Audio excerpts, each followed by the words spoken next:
Speech off. Hi guys, welcome back to my channel.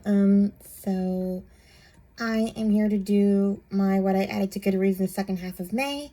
I think this is going to be fairly short because I talked about a few of the books already, and yeah. Also, most of them are new releases, weirdly enough. All the summer reading guides came out, so it's kind of just how it happens. So yeah, let's just get through this list. I need to find my spot. Okay. Oh yeah, and I'm also not going to go over the ones that I already talked about. So the first one is The Lilac People by Milo Todd. I talked about this one in my June TBR, so if you want to know about that, you can look for that and that summary in that video. Next we have Finding Grace by Loretta Rothschild. I first heard about this one on the Mom Advice Summer Reading Guide. I don't know why her reading guide or her website is Mom Advice, but her podcast is called Book Gang. So I never know what to put in my notes for my recommendation. But, I mean, the summer reading guide is not called the Mom Advice Summer Reading Guide. Whatever. Anyway, Chloe from Always Booked also talked about it in her new releases video. This one is coming out on July 8th. Honor seems to have everything. She adores her daughter, Chloe, and her husband, Tom, even if he does work 100 hours a week. But her longing for another baby threatens to eclipse all of it, until a shocking event changes their lives forever. Years later, Tom makes a decision that ripples through their family's lives in ways he could not have foreseen. As the consequences of that fateful choice unfold, two women's paths become irrevocably intertwined. But when old love clashes with new, who will be left standing? And what happens when your secrets come back to haunt you? I want to know what happens when the secrets come back to haunt you. Next, we have All the Other Mothers Hate Me by Sarah Harmon. I heard about this one from the same summer reading guide. The Mom Advice Summer Reading Guide. This one, honestly, I've been hearing about this one for a while, but I heard an interview with the author on the Book Gang podcast, and it made me interested in trying it. Okay. This is clearly, not a, what's the word? A completely clean read, but it was intriguing enough. The first line is, the missing boy is 10-year-old Alfie Risby, and to be perfectly honest with you, he's a little shit. Florence Grimes, age 31, always takes the easy way out. Single, broke, and unfulfilled after the humiliating end to her girl band career, she has only one reason to get out of bed each day, her 10-year-old son, Dylan. But then Alfie Risby, her son's bully and the heir to a vast frozen food empire, mysteriously vanishes during a class trip, and Dylan becomes the prime suspect. Florence, for once, is faced with a task she can't quit. She's got to find Alfie and clear her son's name or risk losing Dylan forever. Never mind that she has no useful skills, let alone investigative ones, and that all the other school moms hate her. Oh, and she has a reason to suspect Dylan might not be as innocent as she'd like to believe. This one was compared to Finley Donovan, and I love Finley Donovan, so I want to try this. I put it on hold at the library just in case it is way too much swearing for my taste. I mean, I don't mind some swearing. I think some swearing can be appropriate depending on the situation. And it can be funny, but when you do it too much, it's too much. Then we have The Girls Who Grew Big by Leila Motley. Another Mom Advice and Chloe recommendation. This one comes out June 24th, and I already talked about it in my TBR because I can't wait to read it. But basically, it is literally the story of basically a mom's group of teen mothers, which sounds fascinating because I am a huge fan of MTV's Teen Mom. So this is like Teen Mom in book form. Then we have a couple of nonfictions. We have No More Tears, The Dark Secrets of Johnson & Johnson by Gardner Harris. My brother worked for Johnson & Johnson. And I think he got some money from that whole lawsuit, I think. So it'll be interesting to read about. Then we have another nonfiction, The Mother Next Door, Medicine, Deception, and Munchausen by Proxy by Andrea Dunlap and Mike Weber. A groundbreaking work of narrative nonfiction that investigates Munchausen by Proxy from the host and creator of the award-winning true crime podcast, Nobody Should Believe Me. No bond is more sacred than that between a mother and child, and no one is more sympathetic than a mother whose child faces a life-threatening illness. But what if the mother is the cause of the illness? What if the sympathy is the point? Munchausen by Proxy, MBP, has fascinated and horrified both professionals and the general public since this disturbing form of child abuse was first identified. But even as the public has been captivated by these tales of abuse and deception, there remains widespread misinformation and confusion about MBP. Are these mothers unfeeling psychopaths or sick women who need help? And more importantly, how can we protect the children whose lives are at stake? The Mother Next Door offers a groundbreaking look at MBP from an unlikely duo, a Seattle novelist whose own family was torn apart by it, and a Texas detective who has worked on more medical child abuse cases than anyone in the nation. Listeners, ride along, I guess readers, depending on the audio, on 3 high-stakes MBP investigations through riveting reporting and shocking stories from the family members, friends, and doctors caught in the blast zone of these unthinkable acts. A twisted portrait of motherhood and deceit is revealed. I mean, I love narrative nonfiction, and that's pretty much the only way nonfiction is interesting. And this sounds horrifying and yet fascinating. So I already bought it. Then we have Here One Moment by Leanne Moriarty. This one I heard, well, honestly, this has been out for a while, and I've been hearing about it for a while, but I had no interest in it until Sarah's Bookshelves Live podcast put out her summer reading guide, and she was into it. And she's not a Leanne Moriarty fan, so I'm going to try it. Essentially, this woman is on a plane, and she's like going up and down the aisles telling people they're going to die, I guess. I'll just read the description or a little bit of it. If you knew your future, would you try to fight fate? Aside from a delay, there will be no problem. The flight will be smooth. It will land safely. Everyone who gets on the plane will get off. But almost all of them will be forever changed. Because on this ordinary short domestic flight, something extraordinary happens. People learn how and when they are going to die. For some, their death is far in the future, age 103, and they laugh. But for 6 passengers, their predicted deaths are not far away at all. How do they know this? There were ostensibly more interesting people on the flight. The bride and groom, the jittery, possibly... Basically, this lady's walking around telling people when they're going to die. No one will become as famous as the death lady. So, and I guess it's how everyone reacts to finding out they die. I don't know. Next, we have The Bright Years by Sarah Damoff. I put it on my list, and then I took it off my list on Goodreads, and I put it back on, because 2 summer reading guides convinced me I should read it. Sarah's Bookshelves Live, and the What Should I Read Next summer reading guide. I'm not sure if I'm going to like it, so I put it on hold at the library, and I already talked about it in a previous recap, so I'm not going to read the description for time's sake. Then we have Speak to Me of Home by Janine Cummings. This one I heard about from What Should I Read Next summer reading guide. On her wedding day in San Juan, Puerto Rico in 1968, Rafaela Akenya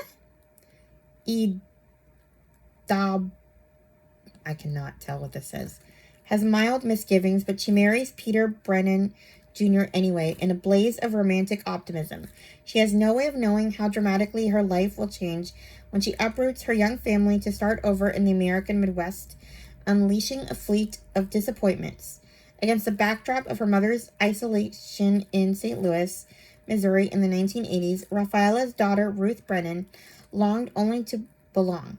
Eager to fit in, Ruth lets go of her language, habits, and childhood memories of Puerto Rico. It's not until decades later, when Ruth's own daughter, Daisy, returns to Puerto Rico, that her mother and grandmother begin to truly reflect on the choices that have come to define their lives. So it's like a generational story about how these three women, I guess, survive, how coming to a new country affected each of them through the generations. Sounds like a character study. Another waiting list book. A lot of these books are going on my wait list just because I'm not sure if I'm going to like them, but I'll try them anyway because they're buzzy. Here's another buzzy one. Don't Let Him In by Lisa Jewell. I heard about this one from Jen from The Bookish Blonde and also Chloe. This one's coming out June 24th. Okay, I'm trying to... 3 women are connected by one man in this kaleidoscopic thriller. Who are you? Who are you really? Nick Radcliffe is a man of substance and good taste. He has a smile that can melt the coldest heart and a knack for putting others at ease. He's just what Nina Swan needed in her life after her husband's unexpected death. But to Nina's adult daughter, Ash, Nick seems too slick, too polished, too good to be true. Without telling her mother, Ash begins digging into Nick's past. What she finds is more than unsettling, because there are things that don't make sense, and I've been so patient, so very patient. Martha is a florist living in a neighboring town with her infant daughter and her devoted husband, Alistair. But lately, Alistair has been traveling more and more frequently for work, disappearing for days at a time.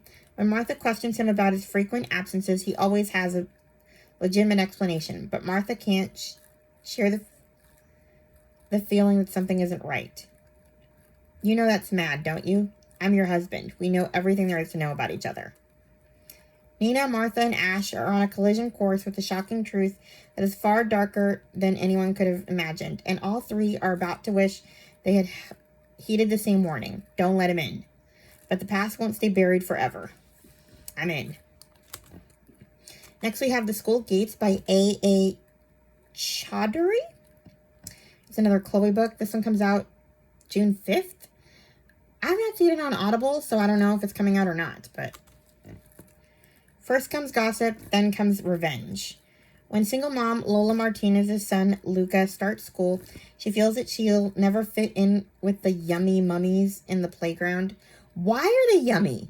Can you come up with a better title?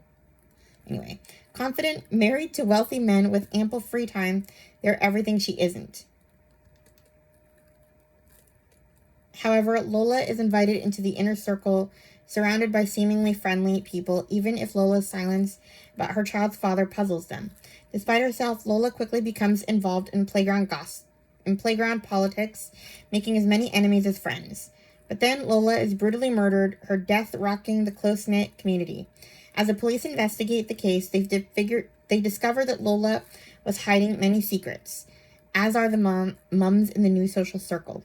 But who had the most reason to kill her? And who else might unwittingly hold the answers to what happened that night? I want to know. Next, we have The Teacher of Auschwitz by Wendy Holden. Another Chloe book. Comes out June 17th. I already talked about this one in my June TBR because I can't wait to read it. Then we have Last Twilight in Paris by Pam Jenoff. I don't know. I just was bored, saw it in recommended reads, and just decided to add it to my list because I love Pam Jenoff. And why not? I'll get it if it goes on sale. It's not the most interesting of hers, I don't think. But we'll see. A Parisian department store, a mysterious necklace, and a woman's quest to unlock a decades-old mystery are at the center of this riveting novel. London, 1953. Louise is still adjusting to her post-war role as a housewife when she discovers a necklace in a box at a secondhand shop. The box is marked with the name of a department store in Paris, and she's certain she has seen the necklace before when she worked with the Red Cross in Nazi-occupied Europe, and that it holds the key to the mysterious death of her friend Franny during the war. I guess it does sound kind of interesting, but I don't know, it just never caught my attention for some reason. Anyway, then we have Culpability by Bruce Halsinger. I heard about that in Sarah's Bookshelf Live podcast. I think Catherine Gilmore recommended it. Comes out July 8th. When the Cassidy Shaw's autonomous minivan collides with an oncoming car, killing an elderly couple, 17-year-old Charlie is in the driver's seat with his father Noah riding shotgun. In the back seat, tweens Alice and Izzy are on their phones, while their mother Lorelai, a world leader in the field of artificial intelligence, is absorbed in her work. Yet each family member harbors a secret, implicating them all in the tragic accident. I don't really understand why, but okay. We'll see. Sounds interesting. Then we have Girl at War by Sarah Novick. I heard about this one from Gloria Z. Thompson. Zagreb, summer of 1991. 10-year-old Anna, I cannot say this last name, Juric, is carefree tomboy who runs the streets of Croatia's capital with her best friend, Luka. Takes care of her baby sister, Rahela, and idolizes her father. But as a civil war breaks out across Yugoslavia, soccer games and school lessons are supplanted by sniper fire and air raid drills. When tragedy suddenly strikes, Anna is lost to a world of guerrilla warfare and child soldiers. A daring escape plan to America becomes her only chance for survival. 10 years later, Anna is a college student in New York. She's been hiding her past from her boyfriend, her friends, and most especially herself. Haunted by the events that forever changed her family, she returns alone to Croatia, where she must rediscover the place that was once her home and search for the ghosts of those she's lost. Next we have Veil of Doubt by Sharon Vertz, another Gloria book. When a mother is charged with murder in a town already convinced of her guilt, a defense attorney, Powell Harrison,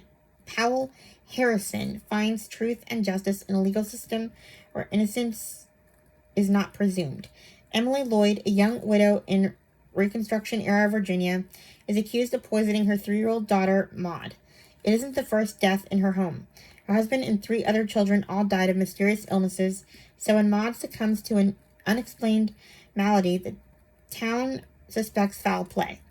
Soon Mrs. Lloyd is charged not only with poisoning the child, but also with murdering her children, her husband, and her aunt.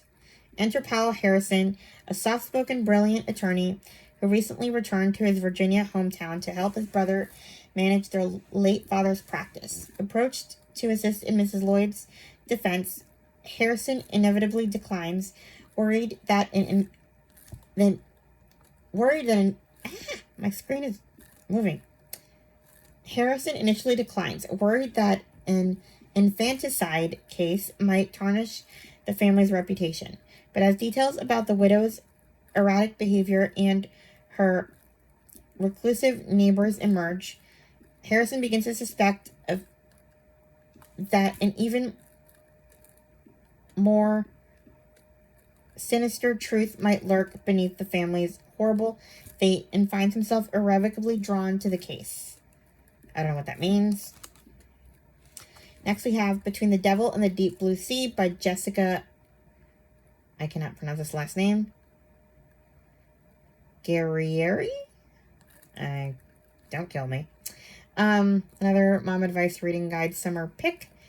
Another one I was convinced to read by the author. Leah O'Connor is torn between the life she's currently living and the allure of a phantom life that can no longer be hers. Swept off her feet by the gentle charm of Lucas O'Connor, Leah's unexpected pregnancy changes the course of her carefree and nomadic existence. Over a decade and 3 children later, Leah is unraveling. She resents the work in which her artistic aspirations have been sidelined by the overwhelming demands of motherhood, and the ever-present rift between herself and her mother-in-law, Christine, is best dulled by increasingly fuller glasses of wine. Sounds like she becomes a raging alcoholic. But then the family kind of pulls together. I don't know. I'm going to stop there. And my last one is The Railway Children by E. Nesbitt. I've always wanted to read this one. I've seen the movie, but I never read the book. And Water Bear Reads brought it up in her latest video, so I added it to my list. You probably already know what that one's about, so I'll leave it there. Anyway, that is everything that I added in the second half of May. I have a lot already for June. Well, maybe not a lot so far, but I mean, the Audible sale is out this week, so I'm kind of going nuts a little bit. Mostly, well, yeah. I actually posted a video asking you guys to recommend stuff that I should buy in the Audible sale. It's always hard to choose, so yeah, go check that out if you want to. Please like, comment, and subscribe, and I'll talk to you guys in my next video. Bye. Stop recording video.